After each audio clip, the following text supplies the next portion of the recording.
47th Dar es Salaam International Trade Fair uncovers Tanzania's immense business potentials.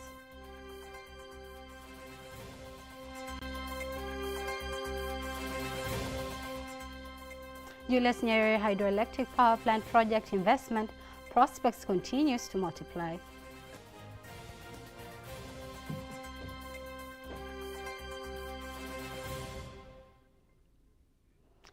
Good evening, I am Teddy Mparanyanga. You can also follow us live via our YouTube channel, TBConline, and also get all the latest news through our Instagram, Facebook, and Twitter pages at TBConline. The President of Zanzibar and the Chairman of the Revolutionary Council, Dr. Hussein Ali Mwinyi, has instructed producers and the business community to be business-minded in goods production to satisfy the demands of the international markets in terms of quality, particularly at this time when Tanzania is one of the top 8 trading nations in Africa's free trade area. He was closing the 47th Dar es Salaam International Trade Fair known as Sabasaba.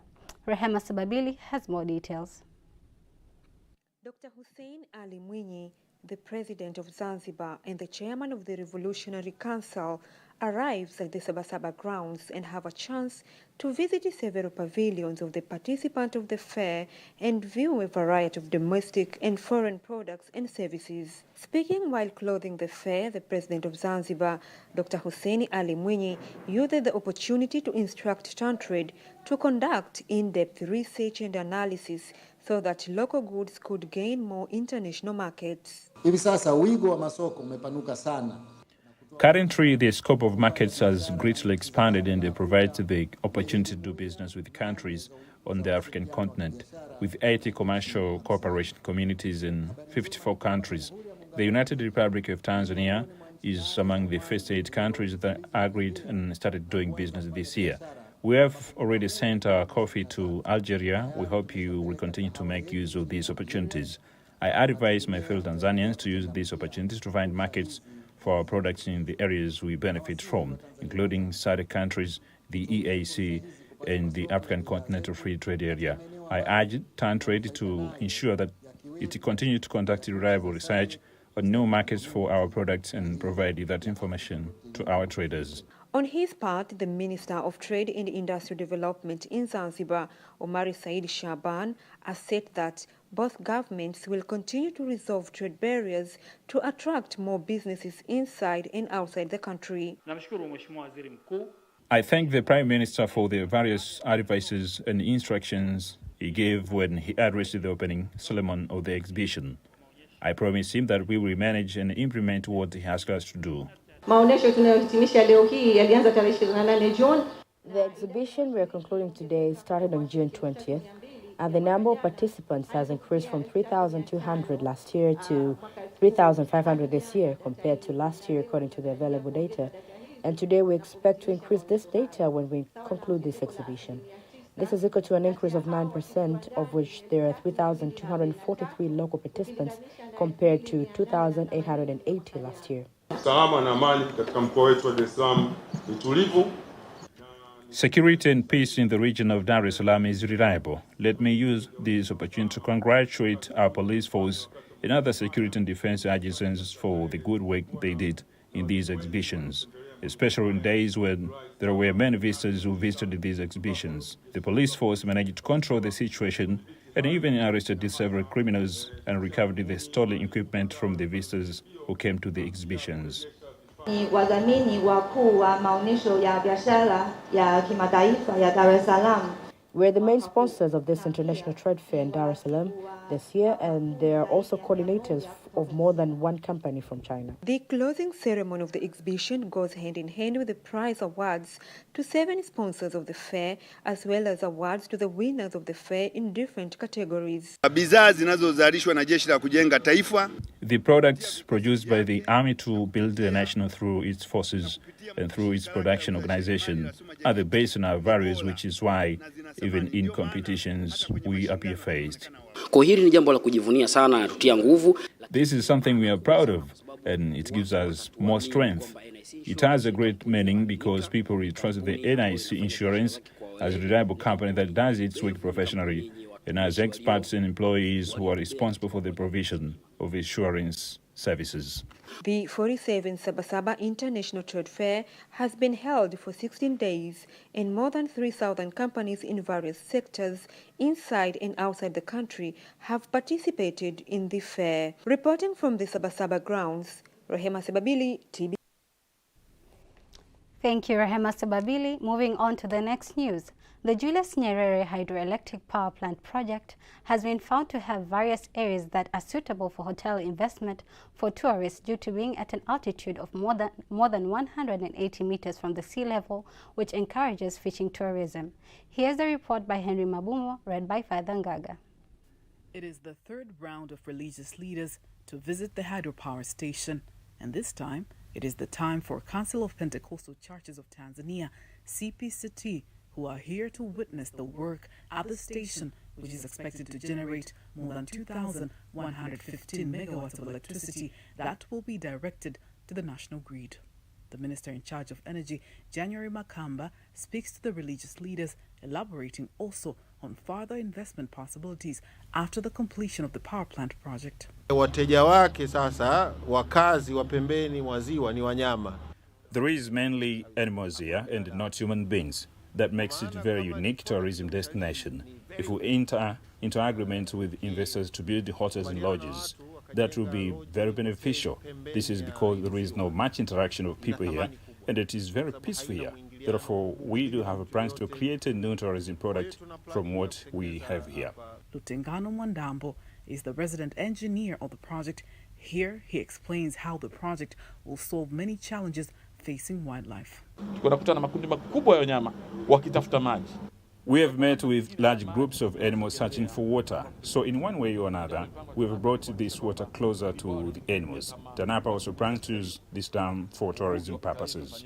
The religious leaders, apart from commending the government for the implementation of the project, they put forward their recommendations, which includes asking those concerned with the project to complete it on time. Na tumethibitisha na kupata uhakika. We have proven to ourselves that this project is going to be completed and that is going to start working officially soon. This is a huge project and a second project in a scale after the SGR project. We have learned a lot here and I will share it with our followers. The hydroelectric power project has secured employment to more than 12,000 Tanzanians and is expected to be complete early in June next year after carrying out some mechanical tests.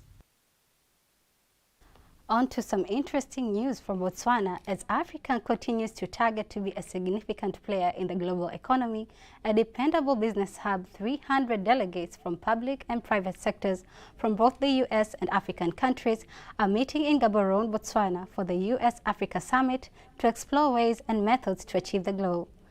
Blank Goresses from Botswana has more details. Despite being endowed with strategic natural resources, Africa accounts for only about 2% of the world's gross domestic product, and this is what the US-Africa Summit is seeking to address. The platform is touted as a key pillar on Africa's engagement with the world's largest economy, the US, and creating a strong, balanced, transparent, and inclusive trading system which benefits all nations. Therefore, the participants are to explore available financing from the U.S. government, institutional investors of U.S. and African banks. Access to capital is the lifeblood of business and economic growth, and we're focused on mobilizing capital to the private sector. Already, DFC has the largest share of our portfolio, more than $11 billion, dedicated to investments on the continent. Since December, we've committed another $110 million in financing to new projects across Africa, and in recent weeks, DFC and our board of directors has approved more than $750 million in additional deals. It also comes against the backdrop of the Biden administration committing more than $50 billion in foreign assistance to invest in Africa over the next 3 years. Human capital, infrastructure, digital connectivity, agribusiness, sustainable energy, health systems, and peace and security are some of the priority areas. I'm fully cognizant of the fact that, and reality that, ultimately, the responsibility for the economic and social transformation of the African continent lies with us as African nations and leaders. We therefore stand ready and eager to take advantage of your presence and availability as representatives of the United States government and utilize the summit as an essential platform and long-term endeavor toward building a stronger 21st century US-Africa partnership. Namibia's Vice President Nangolo Mbumba stated the country's case in attracting private sector-led investments to add value to crucial resources. One such is the green hydrogen development, where Namibia is not limiting partnerships to only one country or continent. We need cooperation with our neighbors. We need stronger financial and energy companies to come in. We are talking about the new source of energy now. We have an arrangement with the US on hydrogen, with the European Union, and with many, many other countries. As we move to the new source of energy, we cannot forget what we are doing now. As I said already, schools and clinics and hospitals and buildings need energy. The summit is the largest private sector gathering and has seen a number of African countries further review existing partnerships to be responsive to the current needs. Now back to Tanzania. The UK ambassador to Tanzania, David Conker, commends Tanzanian government for its political will on women and girls' empowerment, leading to the improvement of women and girls' involvement in various sectors like education and employment. He was launching the new UK's International Women and Girls Strategy 2023 to 2030 in Dar es Salaam, insisting women and girls will be put at the heart of the UK's international work with a new strategy that will tackle gender inequality across the globe. I think there is a huge amount of good political will in Tanzania right now to enable more women and girls to get education, access to services, and to be empowered to seek employment and get jobs. And so we want to work with organizations and the government here to, if you like, go with the flow of that political will. This political will comes, I think, right now it comes from the president herself, and she as a woman knows the situation in Tanzania better than any of us as to what the challenges that women have to face. Around the world right now, the rights of women and girls are under attack. They're being pushed back in many parts of the world due to a whole range of factors. So the UK government has decided that we have to stand up now and say that we are going to redouble our efforts as a development partner in many countries around the world to protect the rights of women and girls. Some of the attendants of the launch praise UK's government for the move and say the strategy will be of great support to what the organizations have been advocating for. I'm quite happy that they actually have launched it in Tanzania, and the fact that we had the 2 delegates from the UK, including a member of parliament, to come and have a chat with stakeholders to really understand what are those challenges in Tanzania, for them to also learn how can this strategy then deal or address those challenges that we're having. So really this is the perfect timing for us to be invited for this specific launch. And as you know, in CARE, what we believe, it's only when women and girls are also having equal access to all the rights, the human rights, it's whereby the development will be achieved. So having a strategy like this, now I think the best way to remaining now is to put that strategy into action. For us, because the UK aid is in partnership in Tanzania, we are looking how best we can leverage what the strategy is saying and what is already within the country of Tanzania.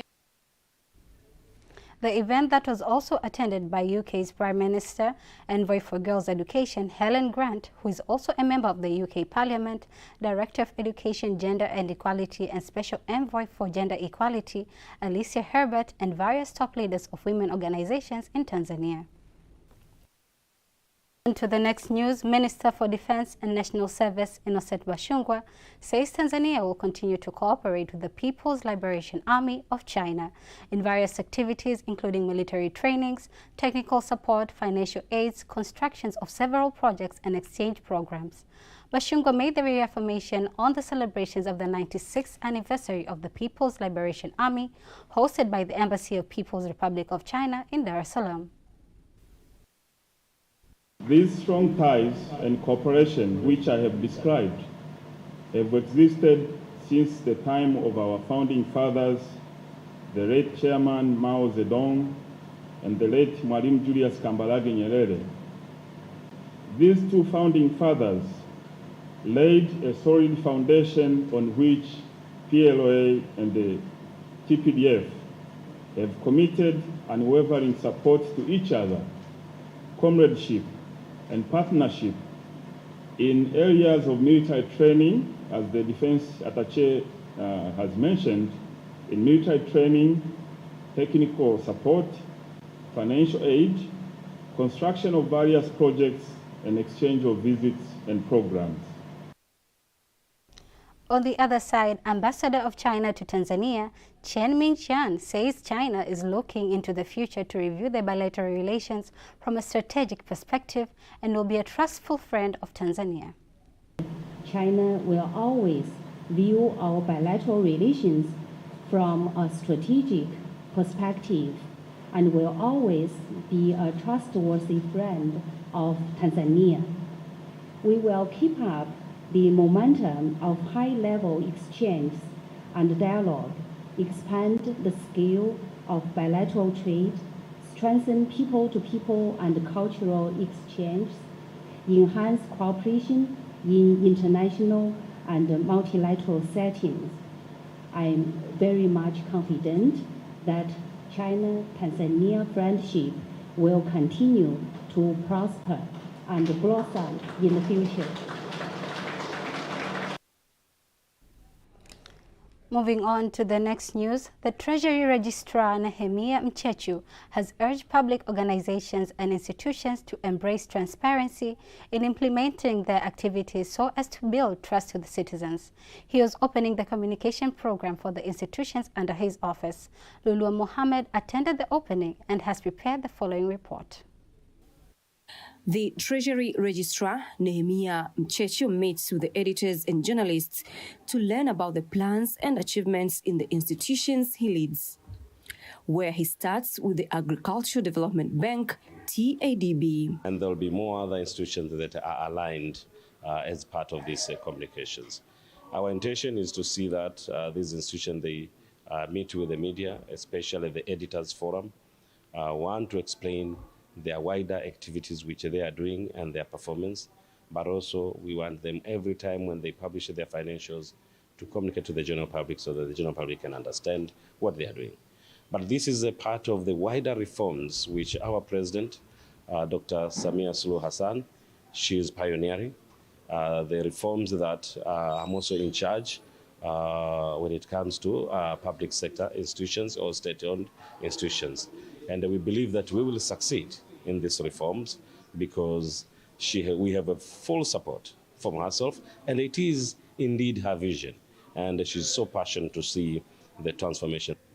Despite reaching 1.6 million Tanzanians, TADB Bank has a plan to continue empowering young farmers and to reduce the employment challenge. As you know, if I said 65.5% of Tanzanians are in the agricultural sector, and the population of Tanzania is more than 60%. So if you do the calculation there, you find out probably almost 40 million people depend on agriculture. So for us, reaching 1.60, it's not enough. That's why she wants us to reach as many people as possible, because she sees that we still have a long way to do. And doing that, I think with the support that the government has been doing and giving us some money, we'll be able to reach as many as possible. And we think that this is going to really transform the economy for Tanzania from the Tanzanian farmers have been doing what we call subsistence farming. And they want to transform from subsistence farming to commercial farming. And that's what we call it kilimo biashara. On their part, some editors who have attended the meeting explain how they will inform the public to take advantage of the opportunities available. Farmers in the agricultural sector which are in need of financial support, and they don't know how to access these loans from Tanzania Agricultural Development Bank. So through our forum today, through engaging with editors and journalists, we think that now farmers will be able to access these people, to know how they provide loans, to know how they operate, and to know where are they. I am going to think of having programs which will be good for the audience who are farmers, definitely who are watching us, and the programs are going to be aired on TV, and also they are going to be aired on radio. But also in our programs, for example, Jambo program, we have a campaign which caters for something which is going to be useful for the society. I think farmers should seek information first of all, but also the bank itself has to reach out, let people understand they are existing and the method they can use for the farmers to reach out, like having different kind of programs in the media, in TV, in radios, in newspapers, to advocate themselves, people they can understand where they are and what they are doing for the farming activity. This is the beginning of the Treasury Office efforts to bring together the public institutions he leads and the media. Reporting from Dar es Salaam, Lulua Mohammed, TBC News. Thank you, Lulua Mohammed, for such an insightful piece. And now moving on to Arusha, where the Arusha Regional Commissioner John Mungela commends members of the Energy Regulators Association of East Africa, AREA, for the efforts made to improve their performance and to plan to build a university status institution in Africa, Energy Regulation Center of Excellence, to improve excellence in energy management. He was attending the association's annual general meeting in Arusha, which aimed to discuss and improve operations of the authority, a step that will bring productivity in increasing efficiency, as well as harmonizing energy costs in the member state of the East African community. The energy regulatory frameworks of member institutions of AREA goes hand in hand with the drive of building the capacity of your experts on regulatory issues. To this note, I commend and welcome the efforts of AREA in organizing and conducting various training sessions at its Energy Regulatory Center of Excellence, ERCE, here in Arusha, helps in capacitating our institutions. ERCE will become a point of reference and a training hub, not only in the EAC region, but across Africa and beyond. On the other hand, the board chairman of Energy and Water Utilities Regulation Authority, EWURA, Professor Mark Mondosia, says the presence of AREA helps to build the capacity of the authorities to control and manage the energy, oil and gas, a step that will bring productivity in having affordable and similar costs for the member state of the community. Harmonizing regulation of energy frameworks, enhancing sustainable capacity building, and promoting effective regulation and information sharing for improved energy sector's performance among East Africa community member states. Back to Dar es Salaam, Epson, a leading global leader in printing and projectors, has launched East Africa's first experience and additional service center in Dar es Salaam, Tanzania. Here's the report prepared by Gervas Motabela, read by Apasia Ringo. Speaking during the launching in Dar es Salaam, the regional sales director, Evany Zasimov, says the new center is a significant milestone for Epson as it seeks to expand and grow in the African market, and the center is designed to provide customers with a one-stop shop for all their printing needs. With support of our partner, VibeTech, we will demonstrate the whole range of our latest Epson solutions tailored to the needs to different customers, businesses, companies from different industries such as education, healthcare, retail, banking sector, etc. Meanwhile, the Epson's technological sales specialist in East Africa, Charles Muhuko, says the company's commitment is to provide world-class products and services to customers in Africa which are environmentally user-friendly. That are very, very much looking into environmental impact. We have to turn down the heat. And if you look at all the branding here, you can see switch to heat-free printing technology. So our solutions do not use any heat. We have no carbon emissions, and we are giving you solutions that you're going to save your power consumption with up to 83%. Our solutions will have very few parts to replace.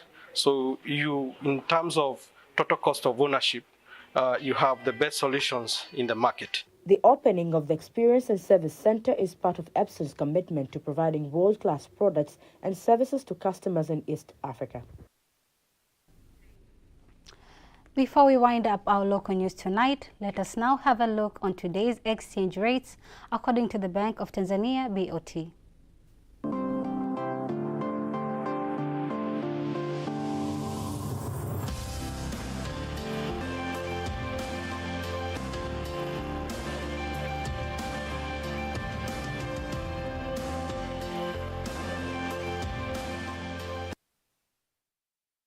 Miss TBC News every weekday to know all the latest in exchange rates.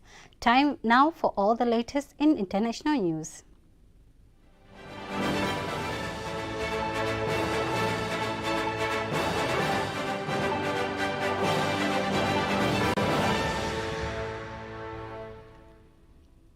And here is international news read by Gloria Michael. Egypt is hosting a summit of Sudan's neighbors to discuss ways to end the conflict in Sudan. Sudan's foreign minister, Ali al-Sadiq, says his country has faith in Egypt's initiatives. Sudan from the start has been open to any initiatives that might help find an end to the conflict and save our people from the plight of war and stop aggressions being committed by mutinying forces against the capital and other regions. Egypt is one of the countries that have the deepest understanding of Sudan's affairs and politics and of how we think. So we're looking with optimism at the Egyptian initiative. The talks in Egypt aim to create a mechanism that will establish peace between the rival factions. Kenya's Transport Cabinet Secretary Kipchumba Murkomen says the damage at the Mlolongo Expressway toll station incurred could be over Kenyan shilling 706.7 million, that is equivalent to $5 million. Speaking during a road inspection, Murkomen says that in addition to the damage to expressway, 3 railway stations and other key infrastructures were destroyed as protesters targeted tradable items. That was international news. Sports news is up next.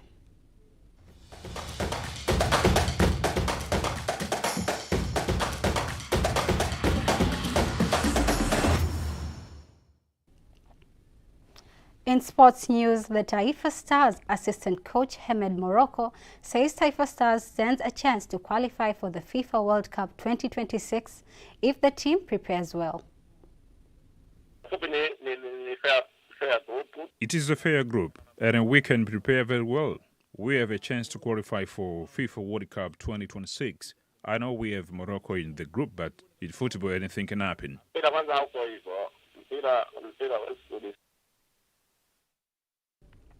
Tanzania will face Qatar 2022 semi-finalist Morocco after being grouped in Group E for FIFA World Cup 2026 qualifiers. Other teams in the Group E are Eritrea, Niger, Congo-Brazzaville, and Zambia. The qualifying matches will kick off in November 2023 to November 2025 as each team plays 10 matches during the next 2 years. The 9 groups will play in a home and away format, with each of the group winners qualifying automatically for the FIFA World Cup 2026. The Tanzanian athlete legend Juma Ikanga calls sports associations and clubs to develop young talented players from primary and secondary school sports competitions for the nation's benefit. Ikanga adds that so many talents have been exposed in primary and secondary school competitions, but they need to be nurtured to be the international standards. That is the grassroots, and that is the grassroots of any sports to identify them. There are national federations, football, netball, athletics. They should go there during the competition to identify the talents whom they are going to develop for future competitions. And that marks the end of our news bulletin for tonight. Don't miss our next bulletin in Kiswahili at 11 p.m. I am Teddy Mfaranyanga. Have a lovely, lovely night.